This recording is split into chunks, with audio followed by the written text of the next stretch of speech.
Assalamu alaikum, dear brothers and sisters. Welcome back to our Dawah series where we aim to address the top 50 questions about and common misunderstandings about Islam. Let's look at question number 45 in this series. How can a Muslim be happy? The answer to that is happiness is a feeling that resides in the heart. It is characterized by peace of mind, tranquility, a sense of well being, and a relaxed disposition. From an Islamic perspective, it is of two levels worldly pleasure and eternal happiness. A believer's focus is usually more on eternal happiness, although it does not mean that Muslims forfeit the good things of the present life. Islam does not deny the importance of material causes for enjoyment, except that they are not an essential requirement for it. Material things are merely among the means that might contribute to it. The Sharia lays down a number of directives and guidelines to secure man's happiness during his life on earth, and at the same time, Islam teaches that the benefits of this world may be used as a means to attain happiness in the eternal life of the hereafter by sharing them with others and showing gratitude to God. A Muslim finds his greatest happiness and contentment in his faith, and this certainly applies to the present life as well as the next.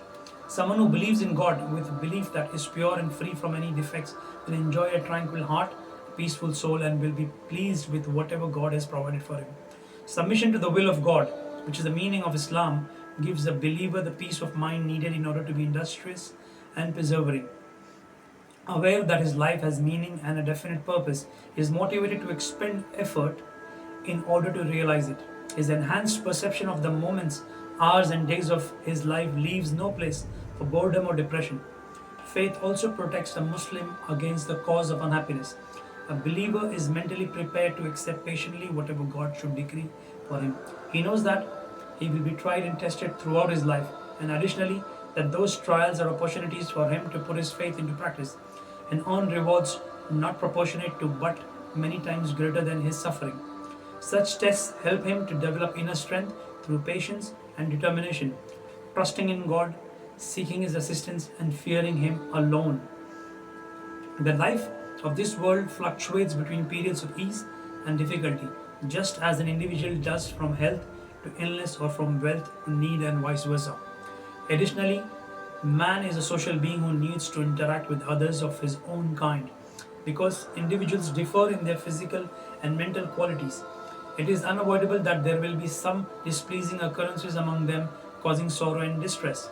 If people cannot deal with problems in an even handed and principled manner, their dealings with others can become a great source of misery. For this reason, Islam emphasizes the development of strong moral character and endeavors to develop in its followers a balanced and harmonious emotional makeup and eliminates such negative manners as anger, pride, conceit, stinginess, envy, and malice, which lead to anxiety and emotional instability. A person's satisfaction with another depends largely on the esteem he holds from him. God is the greatest source of peace for the heart, and remembering Him brings pleasure, comfort, and joy to the soul of a believer. It connects the believer to his Creator so that he sees beyond the world around him. Consequently, he does not overrate the importance of worldly occurrences so much that they disturb his spirit. The believer constantly deals with these trials throughout his life by practicing patience, determination, courage, and work, proper behavior, and reliance upon God. He avoids that which causes spiritual malady and weakness, following vain desires, clinging to baseless beliefs, excessive devotion to pleasure, etc., because such things corrupt the heart and endanger the soul.